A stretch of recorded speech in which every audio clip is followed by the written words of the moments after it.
Fear is the most subtle and destructive of all human diseases. Fear kills dreams. Fear kills hope. Fear put people in the hospital. Fear can age you. Fear, ladies and gentlemen, can hold you back from doing something that you know within yourself that you're capable of doing, but it will paralyze you. I remember coming from a friend of mine's funeral, and I was reflecting on how much time I had left.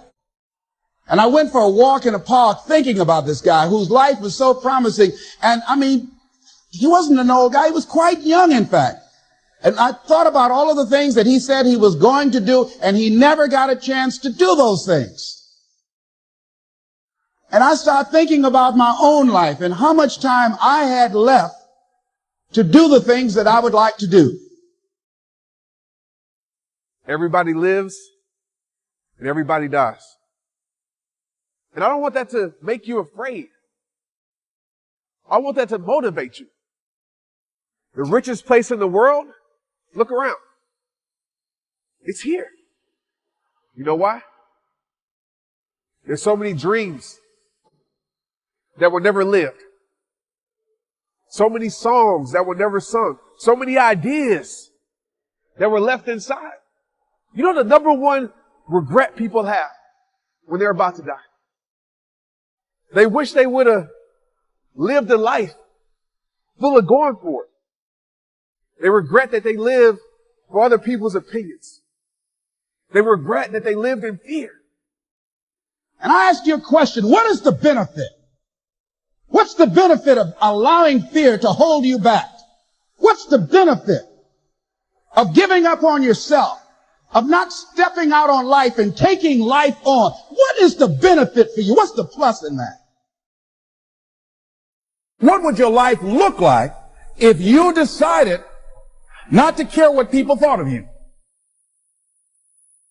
What would your life be like if you decided to give up some of your fears?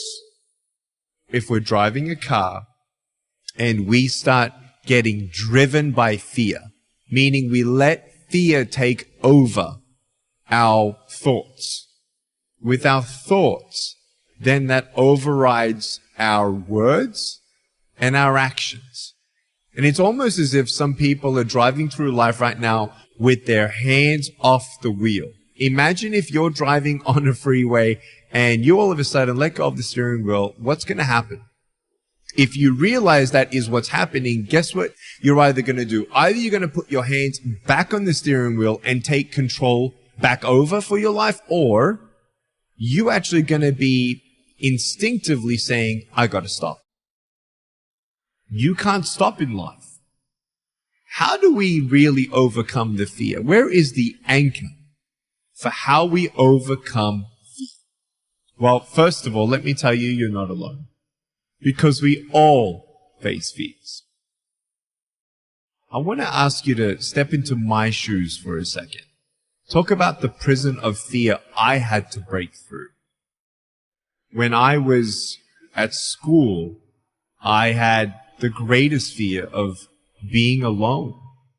Fear of never being married. Who's going to want to marry me?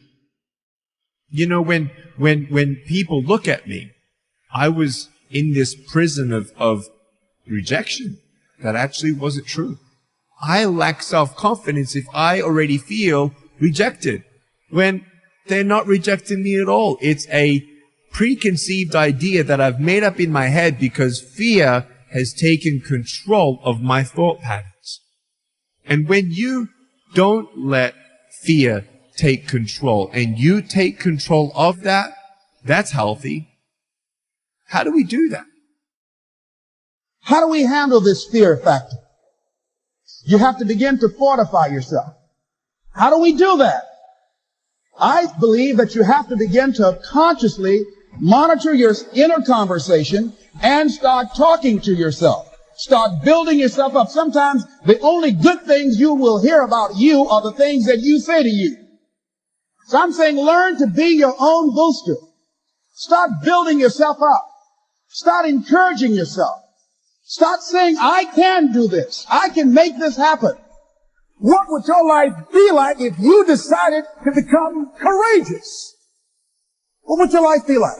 If you decided to act on your dream, if you did what you felt in your heart. You know what courageous means? Courage comes from a French word which means of the heart. You know, it takes courage to live. The courage to love yourself. The courage to be who you are. The courage to take a chance. I don't want you to live a life full of, I wish I would have. I want you to live a life, man, I tried. I did. I failed. I accomplished. There's 86,000 seconds. Most people, they waste it. Many people are allowing their dreams to die. Many people have all this talent and ability that they are allowing to be buried inside of them, that they will take with them to their graves because they didn't have the courage to be who they are. See, people die every day with regrets. My question is that going to be you getting to your final days of life knowing you're about to die with your dreams because you never acted? Please don't get to your final breaths of life knowing you didn't give your best. Because once life is over, it's over. There's no do-overs. It's done. You might not be in control of how you die, but I guarantee you this, you're in control of how you live. Don't be the one that chooses to give up when you know in your heart you got so much more to give. So you have a choice. You can face everything and rise, or you can fear everything and run. Face your fears head on. Every day, I'm going to get up. I'm going to keep on going. I'm going to put myself out there to meet someone new today. I'm going to go out there and look for a job. I'm going to go out there and give myself a chance. Maybe you've lost your job right now, but it's not the end. You're still alive. You're still breathing. See, life is full of ups and downs. Life is unpredictable. It's uncertain. There are no guarantees. No guarantees out here at all. What are you waiting on? Ask yourself. What's the benefit of your waiting? There's millions of people that said tomorrow that ended up taking their dreams to their grave. I promise you, there will come a day when tomorrow doesn't come. So no more someday. No more one day. Start today. Start today. Start today. So, today, break through that prison bar. Break it. Let's go. Let's keep going.